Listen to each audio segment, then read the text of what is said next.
So, yeah. This is again Vishy with it. I'm Owen. He already read the introduction, so I guess, anyone want to raise their hands? Anyone else follow a fellow first-time CarolinaCon? Anyone in the 2005? No, you weren't, you liar. No? I know Vic was, but... so whose first CarolinaCon is this? Quite a good number of people. You having a good time? Yeah? If you're, I really enjoy coming here. It's a great con. Lots of good people. I can really only remember how many I've been to by the number of badges, but I swear I've lost some badges somewhere. I guess that means I did it right. I had a good time. If you're not enjoying yourself, you might be doing it wrong. But you got these badges to play with this time, so these are awesome. As I said, I'm Owen. If you want to talk to me, I'd appreciate it. But I talk funny because I'm from England, like you said. And if you can't hear me at any point or the mic cuts out, just tell me, yell, and I'll try and fix it or speak English for you. So as title comes from Will Smith's Getting Cheeky With It, I kind of put that on there because I like Will Smith, why not? This is one of his quotes. It's, there's no reason to have a plan B because it distracts from plan A. So my plan B is, there's a bunch of blue sippy cups up here if anyone wants to come and get a rum and coke. Or, yeah, it's Kraken and Coke, and then there's lemon, rum, and Coke. You should definitely grab one. There's only 50 cups, so don't all rush up at once.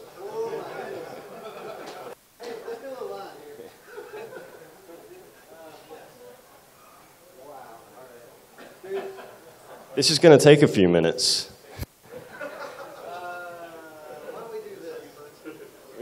You need an assembly line for it. So. I was going to get Captain Morgan's lime bite because my so-called friends call me a limey sometimes. So I was going to make them all drink lime and Coke, limey Cokes, but lemon's good enough because the bottle was twice the size. Yes, everybody who is 21.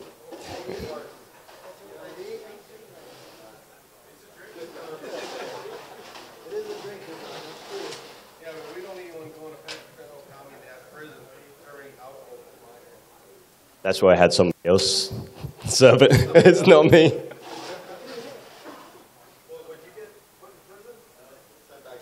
Yeah, one of those.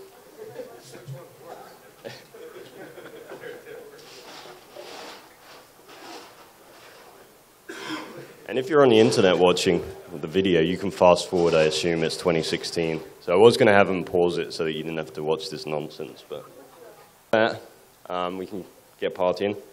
So I'm not going to read my bio because he already did it and everything, but like I did development, moved into security pretty much. Since the first CarolinaCon, I've had 2 kids. That is one of my children with a telephone. Yeah, I really got into VoIP. I've always been interested and did stuff with it, like for a long time. But I really got interested in the security of it about 1.5 years ago, probably. So I don't like long walks on the beach. I actually ride my bike, and I'll try. And then when I fall off, I generally drink beer. So I don't like the word cyber, because if you're on the internet before the year 2000, that means something completely different. But it is what it is. So what is this actually about then? If you're here by accident or something, we're going to talk about phishing, and a tool I wrote. So you can do some cool stuff with it, but we see after I saw Patrick's presentation, how many years ago was that? 2 years ago? 2 years ago, he did a presentation on phone fraud, and I got really interested on people abused it, and kind of worked with him on some stuff, and that's what we're going to be talking about. So, title is Phishing, Vishing, Smishing, and Pharming. I'm going to butcher this. I'm going to interchange these words. Definitely going to mess them up. But phishing is what we're going to cover first. So everybody generally knows what phishing is. You're sending out emails or somebody sending out emails, those junk emails you get, everybody knows what that is. If you don't know what phishing is, you can raise your hand and we can go into more depth. But when you ask people, they say, what are you talking about? You say Vishing. I had somebody say, oh, you mean phishing? I said, no, I mean Vishing. And they're like, what's phishing? So according to Google, it is the act of using a telephone in an attempt to scam a user into surrendering private information that will be used for identity theft. The scammer usually pretends to be of a legitimate business and fools the victim into thinking he or she will profit. That's a pretty good definition, right? I like that. Wikipedia's is slightly more in detail. They say it's a criminal practice, which pretty much if you're doing it illegally for illegal reasons, then yeah, it's a criminal practice. It goes on to mention that you're using social engineering, which, yeah, you could be, and gain access to private and personal financial information, sometimes referred to as phishing. So, it says some fraudsters use voice over IP. I don't know. I think pretty much the majority probably are using them now, since hard lines are going to be pretty easier to track. So, and it says some people use IVRs, which we'll get into. But all in all, what it boils down to is it's fraud, right? People are using information gathering, scams, ID theft. It's just all fraud. So, smishing and farming, you're taking the same concepts for smishing, except it's SMS messages, or you could be doing the MMS messages. And then farming is a new term I hadn't heard of until I read one of those articles that had all those terms in, and it's, I guess, installing malware on people's machines and creating your farm. It's kind of lame, silly terms. Everything has to have a term. So let's see. Recently I heard of whaling too, which apparently it's you're targeting one person out of a crowd or something. I was like, oh, that's kind of stupid. Stupid term. Say what? High profile, you're right, you're trying to get your big prize is what it said. So. The really big fish, yeah. So that's cool. Everything has to have a term, but we'll look at some statistics here. So this goes back, it's an image graph, what's that, 2007, before 2007 it kind of peaked. And it looks like the stock market ticker. It's not really a whole, it's like, what, 8 times higher and when they got the, started. And then it kind of peaks up and down. So next, well, almost 10 years ago, it's been a steady decline. Vishing versus phishing. So everybody seems to, or phishing, like I'm messing up already, there's a lot more search volume for it. People know what it is, I guess, from the news outlets and stuff. And phishing is barely a blip on that line. You can barely even see it. It's almost straight down the bottom. So I thought, well, maybe the problem is that, people aren't using the term phishing. So I put in phone fraud versus phishing. And that looks slightly better. That's the problem. I'm just using a nerdy term. But then when you stack it up back with phishing again, the bar is just astronomically higher. That's not the case. So, regional interest. This is all Google's trends. There's 3 areas of interest. There's India, United Kingdom, and United States, interestingly. I didn't see Nigeria on there or anything. Guy man country, 419. Nope. Not on there, which is interesting. Maybe they use a different language, or I don't know. Maybe they just search for a different term. And then these are the cities. So London, New Delhi, Mumbai, Bangalore. You've got, what, 150. I don't know why this is the search volume for that term, so I don't know. So this is the regional interest in India. It's I don't even know how to say that. So Maharashtra. Okay. So anyone know what city is there? I gave it away in the earlier slide, if you can even read them, which is Mumbai or Bombay, formerly known as Bombay. In the United States, we've got only 3.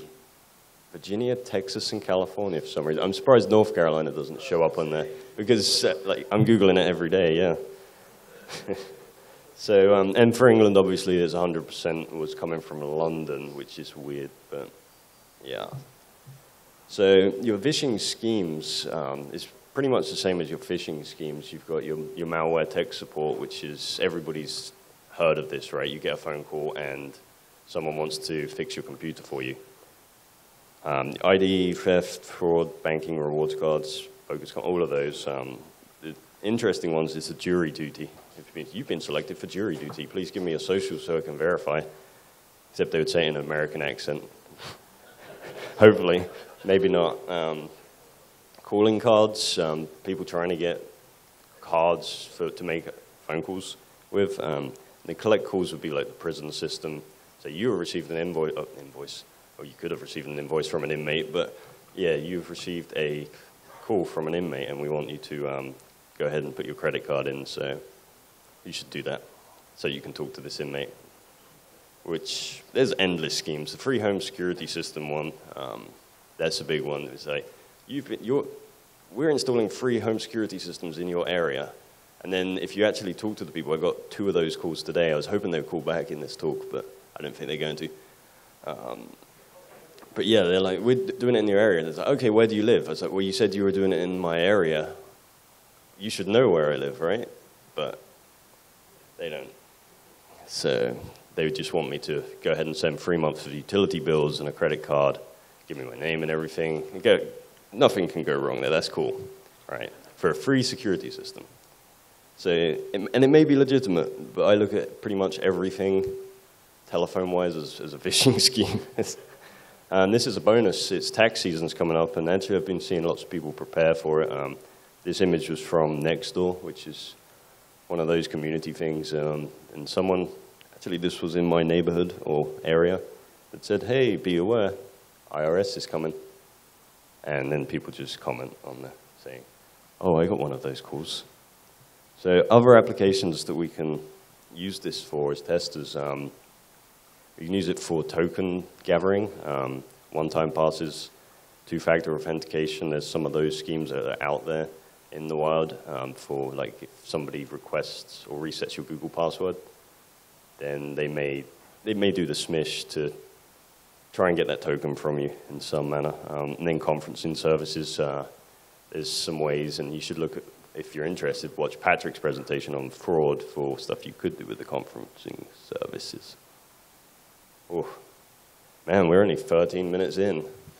That alcohol went quick too. That was my plan B. We're going to be done way quicker. So how do they do it? On the I was trying to do one of those two-circle graphs where it overlaps, but I couldn't make it work, so I just put it on the non-technical side. You know, they're going to try and do their research, hopefully. They do OSINT and information gathering, work with advertising agencies that have all information about you, or they just do it by volume, just dial a bunch of people, and, you know, there's plenty of fish in the sea, let's hope that we get someone. On the technical side, they're probably going to spoof the caller ID, maybe not. They're going to obviously call and maybe compromise someone's PBX to make the calls. So how does, as testers, how would you go about testing or phishing? You can use the same methods as bad guys. You want to research your target, know what the goal is. You're going to make a call. And since you're legitimately testing, if you were, you could register a CNAME for what shows up on your caller ID, so you can hopefully try and fool somebody without spoofing, or you can spoof your caller ID if you're not creating harm, unless they change that legislation. They haven't changed it, so that's great. You can just, because there was talk at one point that they were going to change it and make it nobody can spoof caller IDs, which would be bad for a lot of voice systems because they all spoof caller ID. So I wrote a tool after last year called PhreakMe, my attempt at creating something useful, and basically just trying to create a platform that people can use to lower the bar for testing phishing schemes, and make it easier to use, make it easy to set up, and do your targets and campaigns reporting, that kind of stuff. So me and Patrick did phony business in 2015, and then we expanded on the idea and talked at DEF CON about it. And then we did Derby on the Phony Pony, and we're here. So Phony Business was a mashup of our backgrounds. I don't know how many people were here. We did insecurities of the SIP stack and stuff. Got the idea while sitting at a bar. We were just actually spoofing caller IDs, see what would come up. Just, what if I spoof my caller ID and it says voicemail? So that was pretty cool. And then Sorry Wrong Number was kind of freaking background. And I developed an IVR where you could dial into it and do some of this stuff. Phony Pony, we expanded on it. So today, there's not much updates since there, but you can use PhreakMe to, which is a play on words. I don't know if you figured out. It's not really freaking, but it was a catchy name. I liked it. So you learn from it, install it, learn how phone systems work. You can do your testing if you're authorized to do that. You can test your offenses, your defenses. You can potentially test your clients if they will let you, maybe. Or you can, worst case scenario, use it for pranking your friends. As long as you don't intend to harm them. Right? So it's actually pretty simple. At the core of this, I put PhreakMe there, but it's really just a Linux box. It's Debian. And asterisk is number 1 there. It's the biggest dependency. 2 is the REST interface, which I wrote. It's not using asterisk REST interface at the moment, but I do plan on changing that. I actually wrote another REST interface to, for some reason, I don't know why. I guess I didn't Google asterisk REST interface while I was building it, and I didn't know it exists, so I just wrote my own, which was really stupid. But there, it handles the talking between like the clients and asterisk. It makes it a lot easier to use. It uses a Slim framework in PHP. All of the clients use the REST interface, so, except for the dial-in interface, because reasons. So updates, and as of, I didn't want to make the same mistake Dave had made and say I put something on GitHub, and when I just drank a bunch of alcohol, which I haven't done today. But the source code is in on GitHub. It's just github/PhreakMe. You can grab it and download a Vagrant VM. So Vagrant just pretty much makes it easy to provision machines. Or you can install Debian and run the script from there. And the biggest update for this one is a web interface. So, well, only 20 minutes in. So it's kind of driven by interest. I haven't done much with it recently because just kind of lost interest myself. And yeah, I've been really busy and lots of other people have been busy. But plan on starting working on it again. So we got some demos. I was going to do live demos, but then I thought, no, that's a really bad idea. I don't want to sacrifice any. I haven't got any internet that works reliably either. So let's see what we've got. I cleaned up my desktop for you guys. Which one first? We'll do the setup box. So this is, and now if I recall, which way do I have to drag this? I guess I have to open it first.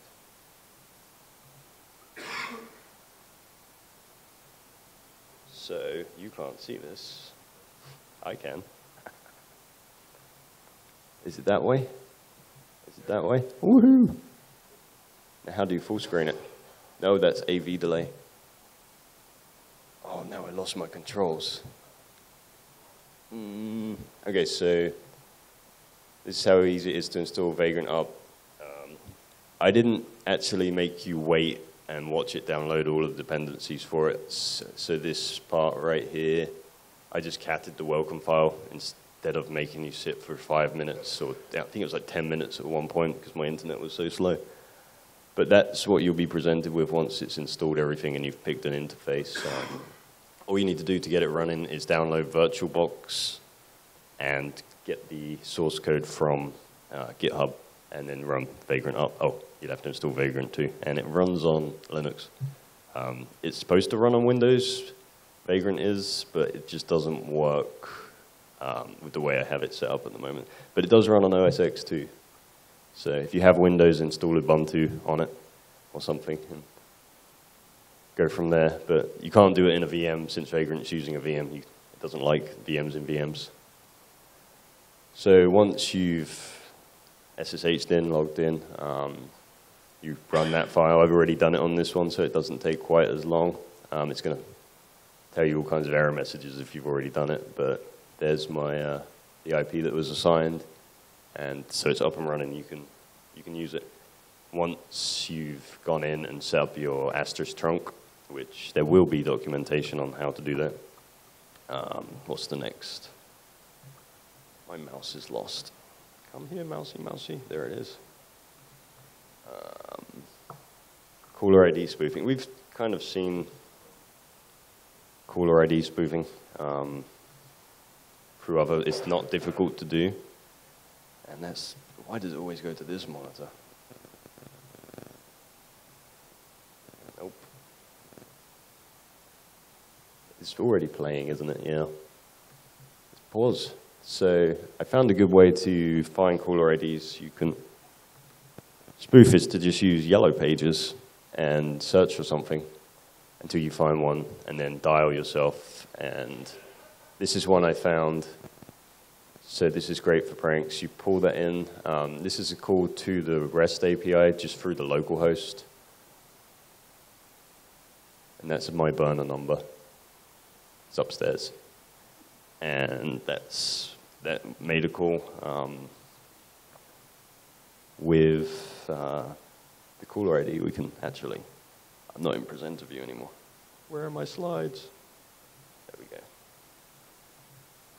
So that was the setup box we already did done. So that's the REST call that's made. And that's what it looks like when you get a call. That was a really cool caller ID, but there's more fun ones out there. So you can call your friends. And I don't know what that business actually is, the jerk spot. I mean, it sounds kind of weird. I haven't called it. It could be Jerky Outlet, or it could be like Caribbean sauce. I really don't know. It could be something. It could be. Yes, I won't be. So the client is another demo. I didn't write this, so I take no credit for it. Let's see. Don't put it on this screen. Man.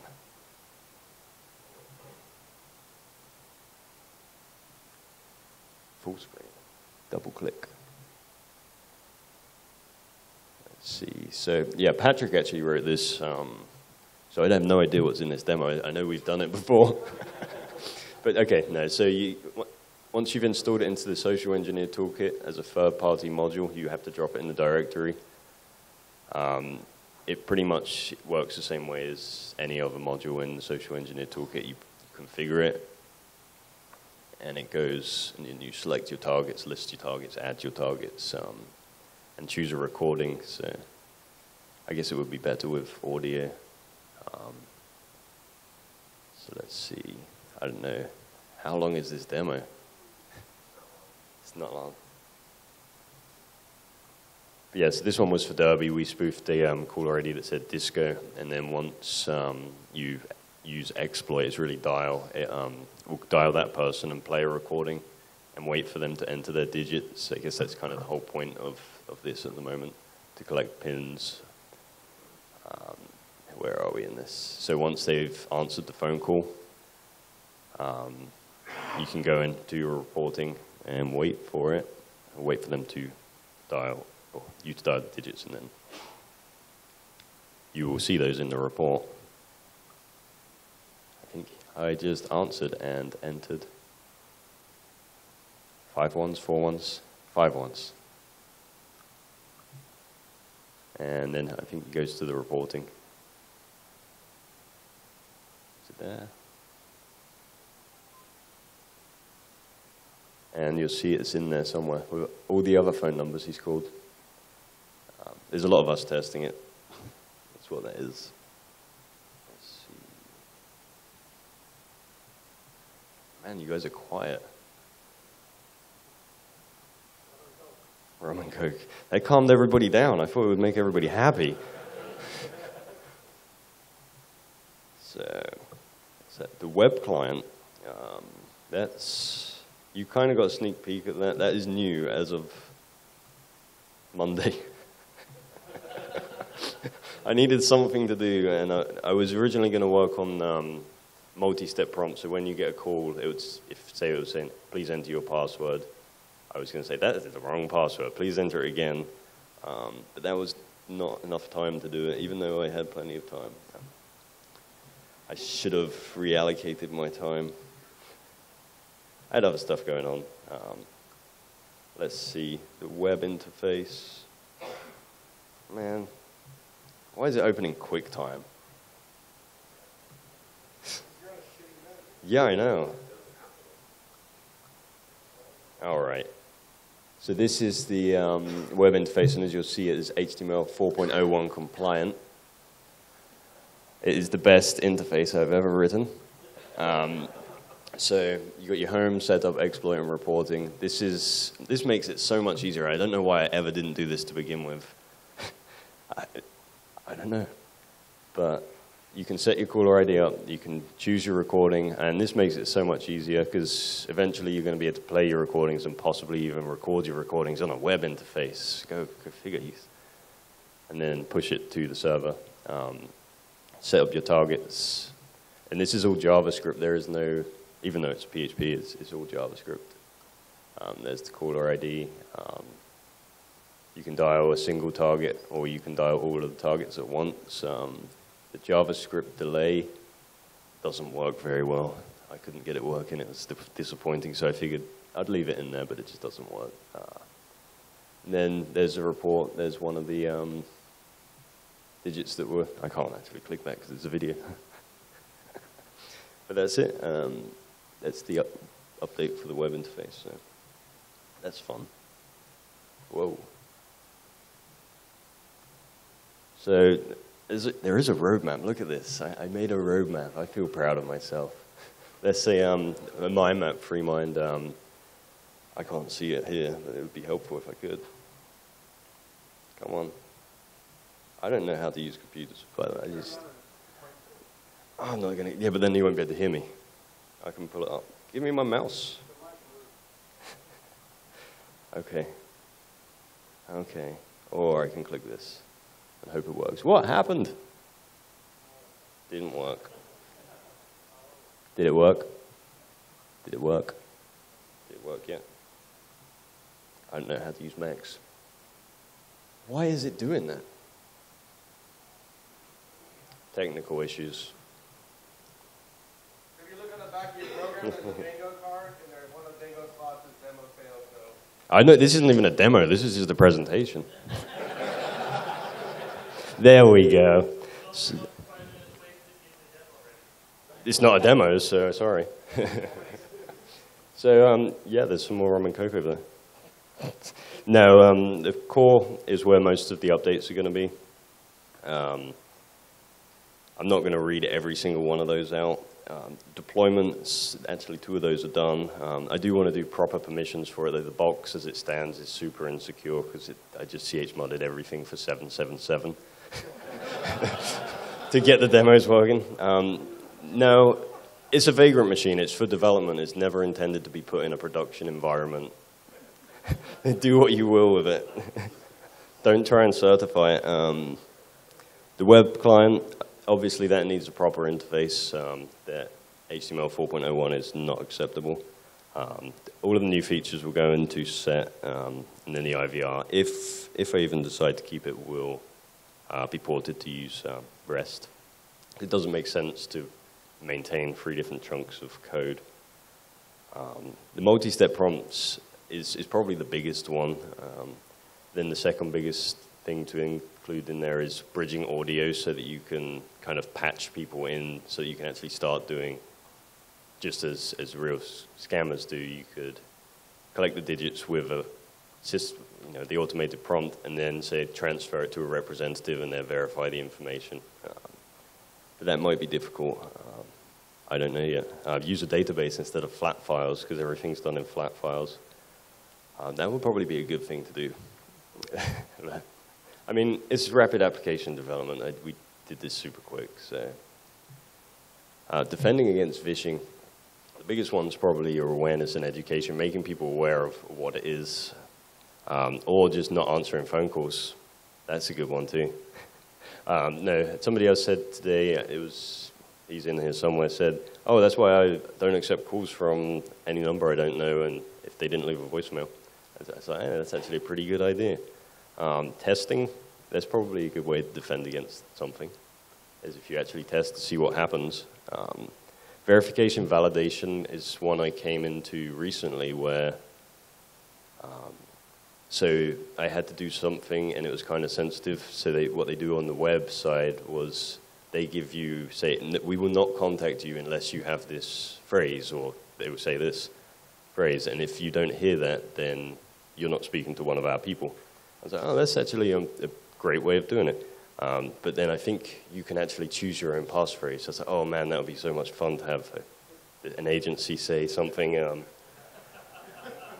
don't know, you could get them to say some fun stuff. So I didn't, because I didn't want to mess with them people.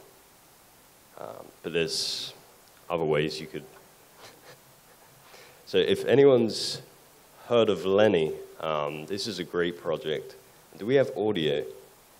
Because it would be more fun with audio. You don't even have a. You don't have a jack that I can plug in? Yeah, there's one. Should have done that at the beginning. There was one up here. I don't know if it's hot over there. Oh, there is no AV guy. Yes. Just stick it in my tongue. Or you can pull the microphone down. Yeah, that's a good idea. We got this. Thanks, tech support. Hello, this is Lenny. It works. Hello, can I speak to... Sorry, So it's a bot. I can barely hear you there. Okay, well, sir, I'm calling you from online technical department, and this call is about your computer. Yes. Hello?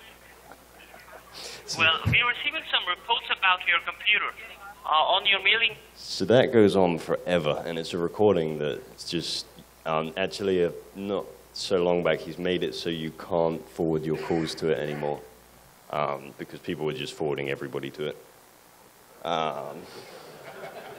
It's a shame because it's really cool. But if you want, if you're on Reddit and you go to, I think /r Lenny maybe, or it's Lenny, you can request, and if you have a phone set up, you can forward people to it.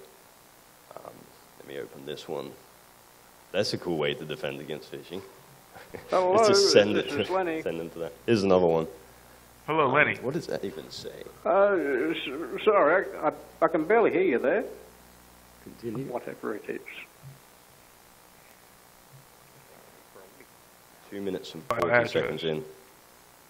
Well, So this one was really fun. Here's the thing, because the last time that someone called up and spoke to me... Yeah, it's crazy. Can you hear him? the people here because I went... So it's Comcast, apparently. I probably shouldn't be telling you that.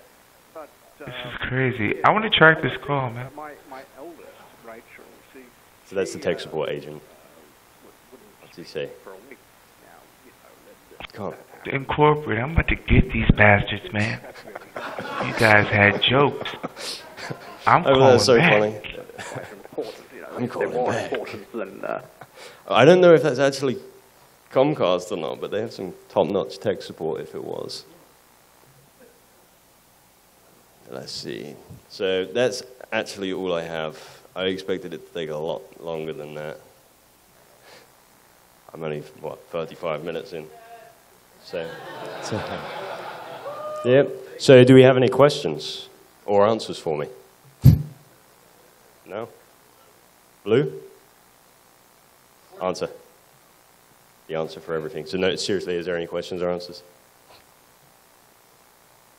One. Oh, this guy. Hey.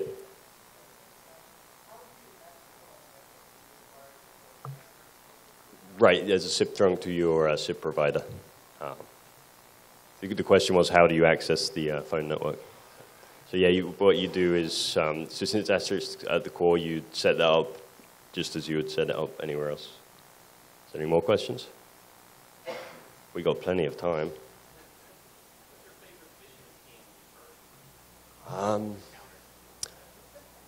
Favorite phishing scheme I've heard or encountered? I don't have a favorite. I think they're all terrible. They're just all so bad. The most technical would be the password reset, second or two-factor auth one, because that's not just somebody trying to sell something. I think I saw another hand way at the back. Oh, you're welcome. Yeah. So let's see, is there any more slides? Oh yeah, there's help wanted if anyone wants to do any of this fun stuff. Ideas, enhancements, anyone wants to do some development, learn about it. Web interfaces in PHP, REST APIs in PHP, sets in Python. It's kind of something for everybody. If somebody wants to do some cool graphics or videos, I don't know, whatever you want to do, I'm open for people helping. So, yep. GitHub.com. No, it's github.com/phreakme. And I should have entered. Is that it? Yeah, it's okay. I forgive you. That's it. There's a bunch of references and links. Actually, where is it? One of them is really good, like a resource to give to people if they're interested or want to know what they can do if they fell victim to some of these scams. So, I think it's the FTC's one. It's in there somewhere. So that's it. Oh.